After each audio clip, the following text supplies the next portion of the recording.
Hello সবাইকে। তোমরা তো সকলেই জানো আমরা দার্জিলিংয়ে আছি। তো দার্জিলিংয়ে প্রথম দিন কোথায় ঘুরতে গেছি, কোথায় কী করেছি, কোথায় কত টাকা লেগেছে তোমাদের সাথে পুরোটাই শেয়ার করেছি।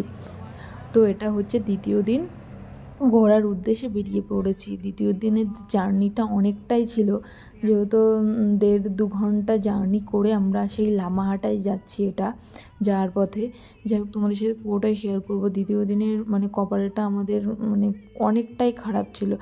লাস্টের দিকটা যদিও একটু ভালো ছিল, বাট দিনটা পুরো বেকার গেছে। আমাদের গাড়ি ভাড়াটাই শুধু জাস্ট দিতে হয়েছে, অনেকগুলো টাকা চলে গেছে। যাই হোক, কী আর করা যাবে, কিছু করার নেই, ব্যাড লাক।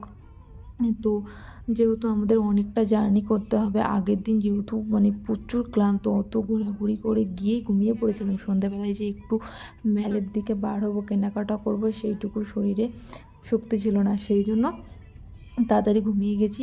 আর আজকে বার হওয়ার উদ্দেশ্যে আমরা উঠেছি প্রায় সকাল 7টার সময়। তারপরে স্নান করে ফ্রেশ হয়ে রেডি হতে, মেয়েদের রেডি হতে তো টাইম লাগে মিনিমাম 1 ঘন্টা। রেডি হয়ে তাড়াতাড়ি বেরিয়ে পড়েছি। আমরা বেরিয়েছিলাম তখন হচ্ছে 9টা নাগাদ। তো 9টার সময় জাস্ট কুয়াশা, দেখো আমরা দার্জিলিংয়ে যখন মেল রোডে ছিলাম তখন এতটা কুয়াশা ছিল না। যখন গাড়ি করে এই রোডগুলোতে যাচ্ছিলাম প্রচণ্ড পরিমাণে কুয়াশা, ধারণার বাইরে আর কি। 9টার সময় আমরা উঠে পড়েছিলাম গাড়িতে। তো উনি বললো, আমরা বললাম কতটা টাইম লাগবে আর কি। উনি আমাদেরকে বলল যে মিনিমাম 1.5 ঘন্টা, যেহেতু রাস্তা একটু খারাপ আছে আর প্রচণ্ড কুয়াশা ছিল। ব্যাড লাক কী জন্য বলছিলাম, কুয়াশা, কিছু দেখতে পাবো না, এই জন্য ব্যাড লাক বলছিলাম। দেখো অবস্থা, এটা হচ্ছে এই জায়গাটা তোমরা চিনতে পারছো, সকলে এই জায়গাটা চেনো। এটা হচ্ছে পাইন ফরেস্ট। এই জায়গাটায় সবাই দেখি এসে পিকচার তুলে পোস্ট করে। আমারও না খুব স্বপ্ন ছিল কবে লামাহাটায় গিয়ে এই পাইন ফরেস্টে গিয়ে ছবি তুলবো। তো ফাইনালি চলে গেছিলাম লামাহাটায়। তো ওখান থেকে অনেকটা টাইম কাটিয়েছি, বলতে পারো 2 থেকে 3 ঘন্টা। প্রচুর আনন্দ করেছি ওই জায়গাটাতে, যতই কুয়াশা থাক। আমরা ওপরে উঠেছি, ওখানে যতই ওপরে উঠছি ততই ভয়ানক ভয়ানক কিছু দেখছি আর কি। পরে ভিডিও আরও অ্যাড করা আছে যদিও। তো সেকেন্ডে এটা আমরা চলে আসি। এখানে না একটা ফরেস্ট টাইপের, তোমরা দেখতে পাচ্ছ কত সুন্দর সুন্দর কাটা গাছ, বিভিন্ন গাছ ছিল এখানে, দারুণ দারুণ গাছ ছিল। এই জায়গাটাতেও অনেকটা কুয়াশা ছিল, একটু দূরে যে কি আছে সেটা দেখা যাচ্ছে না, এরকম পরিস্থিতি। এখন যে আমরা ভিডিওটা নিচ্ছি, এই ভিডিওটার সময় কুয়াশাটা অনেকটাই কম ছিল আর কি। একটু পরে তোমাদেরকে দেখাবো, জাস্ট কুয়াশার জন্য দেখতে পাচ্ছি না কিছু। তো আমি আমার বরকে এটাই বলছিলাম, আজকের দিনটা টাকাটা পুরোটা বেকার যাবে। তো পাইন ফরেস্টে গিয়ে অ্যাকচুয়ালি মনটা ভরে গেছিলো। তারপরে এইগুলো আমার অতটা মন ভরেনি। যাই হোক, এই যে আর একটা বিভিন্ন গাছ, এখান থেকে তুমি না গাছ কিনতেও পারো। বিভিন্ন ধরনের গাছ আছে, ছোট ছোট, একদম ছোট ছোট যে গোলাপ ফুল গাছগুলো হয় সেগুলোও এখানে পেয়ে যাবে। আমার তো ওগুলো ভীষণই পছন্দ ছিল। তো দেখো কত সুন্দর সুন্দর এই টবগুলোতে এত গাছ, তোমরা দেখলে জাস্ট অবাক হয়ে যাবে। তো আমি তো এটা ভীষণই ভালো লাগছিল। তো এই যে এখানে পুরো চ্যাট লিস্টটা আছে, সেটা আমার বর আবার তুলে নিয়েছে, জানি না কেন। এই গাছগুলো না আমি আগেও দেখেছি, এই গাছগুলো আমি কিনতে চাইছিলাম, বাট ও বলল না, এত দূর থেকে আমি এই গাছগুলো নিয়ে যেতে পারবো না, সেই জন্য আর কেনা হয়নি। এইখানটাতে না লোক অনেকই কম ছিল, কেন জানি না কম ছিল, বাট লোকের পরিমাণ অনেকটাই কম ছিল। তো দেখো এই রকম, আর এই যে আমাকে কেমন লাগছে অবশ্যই জানিও। আর এই যে বাইরের দৃশ্যটা, অবস্থাটা দেখো, জাস্ট কুয়াশা ভরা, কিছু দেখাই যাচ্ছে না বলতে পারো। দেখো অবস্থাটা। আর অ্যাকচুয়ালি তোমরা বলবা যে এত কুয়াশা, প্রচণ্ড শীত লাগছে না তোমার?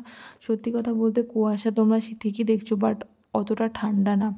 কিন্তু হাওয়া হলে শীত করছিল, বাট তখন হাওয়া হচ্ছিল না। যখন হাওয়া হচ্ছিল, আমার বরের একটা জ্যাকেট ছিল, ও পরেছিল, ওটা পরে আমি পরে নিয়েছিলাম। এই রাস্তাগুলো অনেকটাই পিছলা ছিল আর ভেজা ভেজা ছিল, যেহেতু কুয়াশায় সব পড়েছে টপ টপ করে, সেই জন্য পুরো রাস্তাটা ভেজা ছিল। তো আকাশের পরিমাণ এতটাই খারাপ, কিছু বলার ভাষা নেই। আর এই জায়গাটা দেখো, কি সুন্দর লাগছে তাই না? ফার্স্টে যখন আমরা এন্ট্রি করি তখনই আমাদের মুডটা খারাপ হয়ে গেছে, মানে কিছু ভালোই লাগছে না, যে এত কুয়াশা, কপালটাই খারাপ, কিছু দেখতে পাবো না। তারপরে কিছু ভাবলাম না, যখন এসেই গেছি একটু ঘুরেই যাই, কিছু তো করার নেই। তো দেখো এই জায়গাটা পুরোটাই একটা গার্ডেন টাইপের ছিল। এইখানে আমাদের টিকিট মূল্য নিয়েছিল 50 টাকা করে পার পার্সন। তো তোমরা কে কে এই জায়গাটাতে নাম আমার ঠিক মাথায় আসছে না গেছো, আমরা প্রায় 1.5-2 ঘন্টা জার্নি করে এই জায়গাটাতে পৌঁছেছিলাম। জায়গাটা তুলনামূলক অনেকটাই ভালো ছিল, আর বেশিরভাগ না এই পাইন গাছই দেখতে পাবে তোমরা ম্যাক্সিমাম লামাহাটার ওই সাইডটাতে। আমার তো এইখানটাতে একটু বেশি ভালো লেগেছে, কারণ দুপাশে কি সুন্দর পাইন গাছ, মনে হচ্ছিলো একটু পিকচার তুলি, ছবি তুলি। আমার বর তো তুলে দেবে না, এরকম একটা ব্যাপার। তো এখানেও কিছু ফ্লাওয়ার দেখতে পাবে, বিভিন্ন ধরনের ফুল। তো দেখো এরকম করে লাগিয়েছে, ডেকোরেশনটা খুব সুন্দরই ছিল। আর ওই সাইডটাতে 2 সাইডে ছোট ছোট পাইন গাছ আর রোড করা। আর ওই সাইডটাতে না একটা মাছের গর্ত বেশ অনেকটা ছিল, যেটা আমি ভিডিওতে নিতে পারিনি, মানে আসেনি, এতটা কুয়াশা। ওইখানে ম্যাক্সিমাম প্রচুর রুই মাছ ছিল, তোমরা দেখলে হয়তো বলবে যে এত মাছ আর কি। আর এই যে এই রাস্তাটায় যখন আমরা জার্নি স্টার্ট করি, আর একটা জায়গার উদ্দেশ্যে যাচ্ছি, জানি না এটা কোথায় নিয়ে যাবে, দেখা যাক, চলো তোমাদের সাথে শেয়ার করব। তো হচ্ছে এই যে এই জায়গাটা মানে গভীর জঙ্গল। ড্রাইভার আমাদেরকে বলছিল এখানে নাকি মানে মাঝে মাঝে বাঘও আসে, রোডে বাঘ দেখা যায়, বড় বড় চিতাবাঘ দেখা যায়। আমরা তো ভীষণ ভয় পাচ্ছিলাম, সেই মানে শুনশান রাস্তা আর কি, মানে তোমাদের দেখলেই ভয় পাবে। আর এইসব পাহাড়ি রাস্তাগুলো বাইক নিয়ে চালানো বিশেষ করে প্রচণ্ড কষ্টকর। বাইক নিয়ে যে একা যাবে সে সত্যিই ভয় পাবে। আমরা গাড়িতে যাচ্ছি তাই এতটা ভয় পাচ্ছি মানে ধারণার বাইরে। তো দেখো অবস্থা। আর উনি আমাকে বলছে যে এইখানে একা একা গেলেই তুমি ভয়ে মরে যাবে।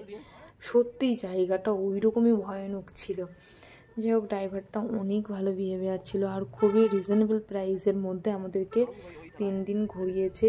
খুব মনে পড়বে ওনার কথা, যদিও পরে মনে পড়ছিল মানে অন্যান্য আমরা জায়গায় ঘুরতে গেছি, কার বুকিং করেছি, তো হচ্ছে অতটা ড্রাইভার ভালো না। ইনি মানে আমরা 2-3 ঘন্টা ভিতরে ঢুকিয়ে দিয়েছে, ঘুরছি, ইনি আমাদেরকে ফোন করে ডাকছেও না, আসো লেট হয়ে যাচ্ছে, কী বৃত্তান্ত, কিছু না, এতটাই ভালো, তোমাদের যা ইচ্ছে তাই ঘোরো, ব্যাস সন্ধ্যার মধ্যে আমাকে বাড়ি যেতে হবে। মানে ভীষণই ভালো ড্রাইভার। এটা হচ্ছে দার্জিলিং থেকে আমরা গাড়িটা বুকিং করেছিলাম। তোমাদের লাগলে অবশ্যই কমেন্ট করো, আমার নাম্বারটা দিয়ে দেবে। তো এই অনেকটা রাস্তা চলে এসেছি। তো এই দেখো ভীষণ ঘন মানে এইগুলো পাইন গাছ। তো আমি আমার বরকে বলছিলাম ওই যে পাইন গাছে মানে ওই পার্কের টাকা দিয়ে এন্ট্রি না করে আমরা তো এখানে মানে এখানে হচ্ছে পিকচার তুলেই পারতাম, একা একা গিয়ে কয়েকটা পাইন গাছে ছবি তুলেই চলে আসতে পারতাম। ও বলছে যাও, মানে ড্রাইভারটা আমাকে বলছে এখানে ঢুকতে গেলে তোমাকে হচ্ছে কিছু কিছু প্রাণী এমন দেখতে পাবে তুমি ভয়েই মারা যাবে। যখনই শুনেছি চিতাবাঘের কথা তখন আমার হয়ে আছে আর কি, এরকম একটা ব্যাপার। তো দেখো শুনশান রাস্তা, আর উনি গানটাও এমন চালিয়েছিল না, সেই মানে ঝুমঝুম জঙ্গল টাইপের একটা গান, বেশ ভালো লাগছিল আর কি। ওই গানটা আমি নিতে পারিনি ক্যামেরাতে যদিও। আর এই যে এই জায়গাটা অতটা আমি নিতে পারিনি। তো এই যে আর একটা জায়গায় চলে এসেছি, এটা হচ্ছে লামাহাটা, ওই যে পাইন ফরেস্ট বলেছিলাম। আমার এই জায়গাটা এসেই মুডটা খারাপ হয়ে গেছে, কারণ তোমার পরিস্থিতি দেখেই বুঝতে পারছো, মানে কিছু দেখাই যাচ্ছে না বলতে পারো, কিন্তু কিচ্ছু দেখতে পাইনি এখানটাতে। ওই জাস্ট পাইন গাছটাই দেখতে পেয়েছি। অবস্থাটা দেখো জাস্ট তোমরা। কিন্তু ফ্লাওয়ার এই যেগুলো সুন্দর লাগছিল সেই জন্য একটু মানে ভিডিও তুলে নিয়েছি, আর আমি অফুরন্ত ছবি তুলেছি। শেষে আমার হাজব্যান্ড বলে তুমি পরের বার থেকে ঘুরতে গেলে ক্যামেরাম্যান নিয়ে যাবে। মানে পিকচার তুলেই গেছি, মানে যতই কুয়াশা হোক যতই ইয়ে হোক আমরা এনজয় সেই লেভেলের করেছি। বাট হচ্ছে তোমার কুয়াশাটা কম থাকলে আরও বেটার এনজয় হতো, যেহেতু 2 জন মানুষ, তাই ভাবছিলাম নেক্সট বার যখন আসবো অনেকগুলো ফ্রেন্ড মিলে আসবো। কি বলো তো, যেহেতু সার্ভিস করে সার্ভিসম্যানদের একটা প্রবলেম হয়, সবাই একসাথে ছুটিটা পায় না, তো সবার পক্ষে একসাথে ঘুরতে যাওয়া সম্ভব হয় না, সেই জন্য হচ্ছে যাওয়া হয় না। তো দুজনে গেছি, বেশ ভালোই মোটামুটি না, বেশ অনেকটাই মজা করেছি। নেক্সট বার যাওয়ার অনেক বড় সড়ো জায়গায় প্ল্যানিং আছে নেক্সট বারে। তো ফ্রেন্ডের সাথে অবশ্যই তোমাদের সাথে সেগুলো শেয়ার করব। দার্জিলিং এই প্রথমবার আমি দার্জিলিং গেছি, আগে কখনো যাইনি। তো আমার খুবই সুন্দর লাগছিলো, পাহাড়ি রাস্তা, আর পাহাড় আমার বরাবরই খুব পছন্দের একটা জায়গা। তো ওই পাইন ফরেস্ট থেকে ঘুরে এসে না আমার প্রচণ্ড পরিমাণে খিদে পেয়ে গেছিলো। তো কি খাবো ভাবছিলাম, তোমার বর মানে বেরিয়েই মানে পাইন ফরেস্ট ওখান থেকে বেরিয়েই একটা ছোটোখাটো রেস্টুরেন্ট মতো দেখতে পেলাম, রেস্টুরেন্ট না ধাবা টাইপের একটা দেখতে পেলাম, যেখানে হচ্ছে তুমি পাহাড়ি খাবার দাবারই ম্যাক্সিমাম পাবে। আর পাহাড়ি খাবার দাবার মানেই হচ্ছে ম্যাগি আর হচ্ছে মোমো। সত্যি কথা বলতে এখানকার মোমো জাস্ট ওয়াও, মানে অসাধারণ খেতে এক কথায়। আমি একটা ম্যাগি অর্ডার করেছিলাম আর আমার বর অর্ডার করেছিল একটা হচ্ছে মোমো। তোমার হচ্ছে মোমোর প্রাইস নিয়েছিল 150 টাকা আর হচ্ছে ম্যাগিটা নিয়েছিল 100 টাকা। তোমরা মানে বললে বিশ্বাস করবে না, ম্যাগিটা এত সুন্দর খেতে, ধারণার বাইরে। আমি বলছিলাম বাড়িতে আমি বানাই এত টেস্টি হয় না, এরা কী মশলা অ্যাড করেছে, জানি না কী মশলা অ্যাড করেছে, খুব সুন্দর লাগছিলো। আমার তো ম্যাগি খেয়ে মন আর পেট দুটোই ভরে গেছে। আমার বর তো মোমো খেয়েছে, মোমো তো জানো তোমরা, ভেজ বলো আর হচ্ছে চিকেন মোমো বলো, দুটোই খুব সুন্দর খেতে। ভেজ মোমোতে তোমার কোনো স্যুপ দেবে না আর চিকেন মোমোতে স্যুপ দেবে, এইটুকু বলতে পারি। এই যে পাইন গাছে মানে আমরা একদম ওপরে যে হচ্ছে লেকের ওপরটায় আমরা পাইন গাছে উঠতে পারিনি।